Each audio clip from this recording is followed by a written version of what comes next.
so back. If you guys didn't know, I am a huge Percy Jackson fan. Like head over heels for that guy. It was the series that got me into reading, fantasy, and storytelling. Percy made it into my first attempt at a YouTube banner. I bought a book from a spin-off series with a completely different cast just to read 3 lines about this brother. I truly adore that man.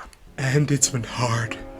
So very hard to be a Percy Jackson fan these past few years. One movie adaptation that got scrapped after only covering 2 books in a 5-book series and is so universally hated and despised, it got the author Rick Riordan on his knees begging for another shot for over a decade. Furthermore, we had to endure a rabid fanbase of Baltimore addicts who think some deformed bozo orphan who can't see straight is a better character than our GOAT. But with the recent adaptation on Disney Plus, I finally have cause to hope again. Gasp! I hear you all shout. How could you so shamelessly declare your love over a fictional man? You're not a brain-dead Gojo tard from Lobotomy Kaisen, or a Goku-pilled weirdo looking for the latest kid who beats cancer. To that I say, shh, not too much. Not too much on my man Percy. It's evidence that many of you need to be educated in the greatness of Percy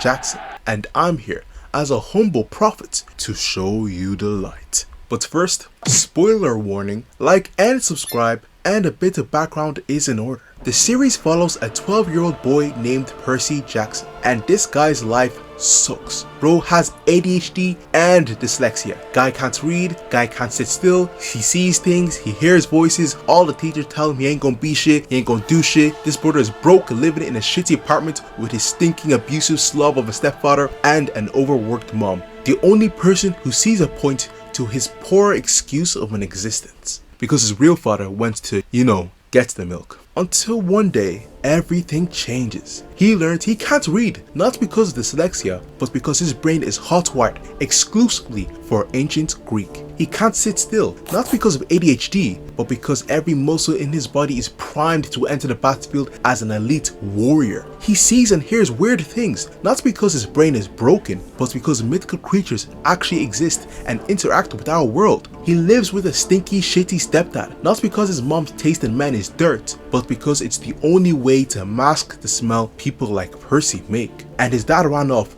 not because he's a deadbeat. No, actually, he is a deadbeat. He's also Poseidon, god of the sea, making Percy half man, half god, and in a whole heap of trouble. If that premise doesn't cook, I don't know what does. There's a lot to say about this brother. He loves blue foods, the ladies love him, and he isn't the sharpest tool in the toolbox. That goes to Annabeth, of course. But the biggest thing for me is Percy Jackson is the hero this world genuinely needs. Up there with the likes of Spider-Man, Superman, and 2007's Sue Storm, played by the amazing Jessica Alba.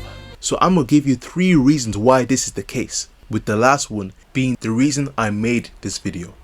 Percy is about that action. People don't even know his name isn't even Percy Jackson. It's Percy Catch These Hands Jackson. Guy's been assaulting people, monsters, and gods since the very first book. And now when I think about it, it's actually absurd what this man has been allowed to get away with. It's borderline Batman plus prep time levels of delusion. The first book alone is complete madness. Before he gets to the magical school filled with his peers where he develops rivalries and a girl to crush on, Camp Half-Blood in this series, he's being chased by a Minotaur.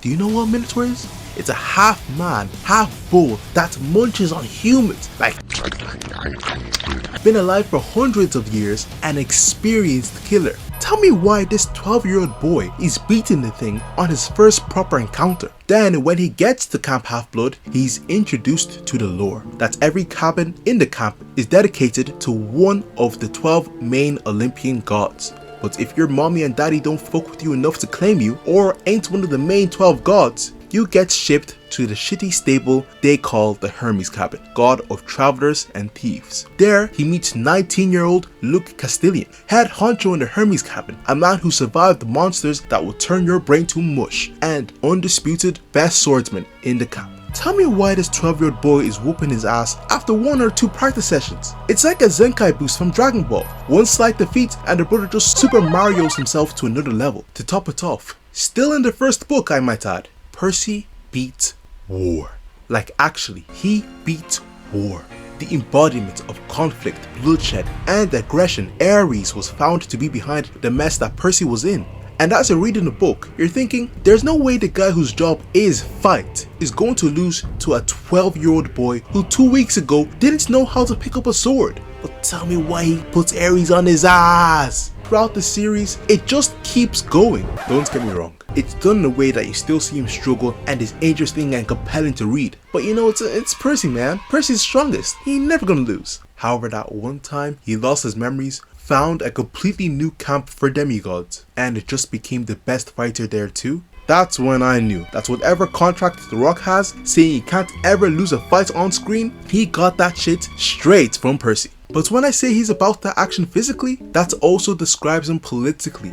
Percy Jackson is a revolutionary. Seriously though. March with MLK, Percy was there. French Revolution, Percy was there. Zulu War against the British, Battle of Isla Luana, were you there? Because the white boy of the millennium was. Wherever injustices appear, Percy Jackson is never too far behind. You remember the situation I described Percy was initially in, right? He was broke, loser, failure, troubled, nothing. Then he became the most important person in the entire world. While Percy still remembers what it felt like to be that small, that forgotten. Which, if you think about it, is quite unusual for your conventional hero, where once they find out they're special or got powers, it's instantly fuck everyone normal and fuck anything that doesn't benefit their new key position in this magical world. Percy knows what it's like to be on the outskirts of society, so when he's brought into the fold of this new one, he can still recognize the features of a broken system, and there's a lot broken in this magical world. Do you recall how I told you that if you're not a child of the main 12 gods, or you're not claimed by your parents, you get fucked into the Hermes cabin? Well, a lot of demigods didn't like that. So much so that when the big bad of the first series, Kronos, Titan of Time, raised an army of titans and monsters to destroy the Olympians, a good few half-bloods joined him, led by no other than our boy Luke.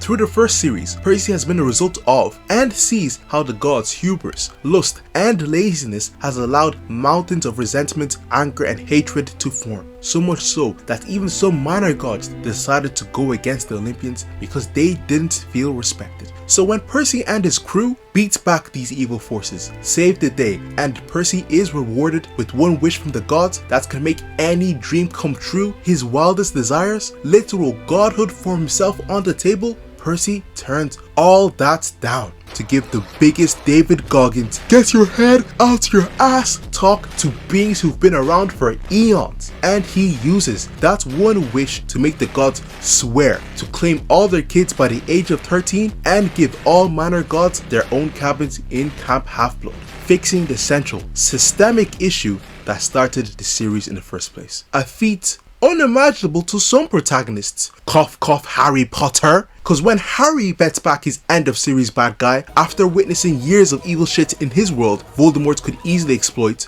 like slavery, discrimination, huge wealth inequality, and pure blood supremacy, his only systemic solution was become a cop, joining the system that enabled or let slide a lot of these bad things. That's your goats? That's your goat right there? Crazy. Glad I got my cutie patootie Percy beside me. All my homies hate Harry Potter. And finally, the biggest reason I love this man. Percy is kind. I'm not going to lie to you. Edgy characters are fun. Cutting off your friends and family to go on a path of vengeance to save your friends and family, taking on the burdens of the world, screaming, punching, violence, depression, all while looking cool in the rain and wind with a cape tickles my fancy like no other. However, there comes a point where the true cream of the crop heroes move past that to a place where their pain is no longer the key feature that defines them, but where their love for the fellow human, their kindness, in the most bleak and desperate situations, marks them as special, and Percy Jackson is no exception. In this video, I gave countless examples of Percy being strong and making big positive change in his world. But what fuels this is Percy's desire to see his loved ones and everyone around him really in a better place. It's to the point that even the books recognize this and label it in the narrative as Percy's fatal flaw: excessive personal loyalty. He warned enemy demigods that the ship was about to explode because he didn't want to see people die. He defended and befriended a homeless kid who turned out to be a Cyclops, and his stepbrother. On his father's side, it's kind of weird, don't even ask, he willingly took on the weight of the world to relieve the goddess Artemis, to fight a titan on his behalf and save his friends. Percy Jackson is one of one when it comes to this shit. There's a lot more I can say about this brother, but the meat writing is already long enough. I just hope more people can appreciate this character and the series as a whole. Read the books and like and subscribe. Peace and love, guys.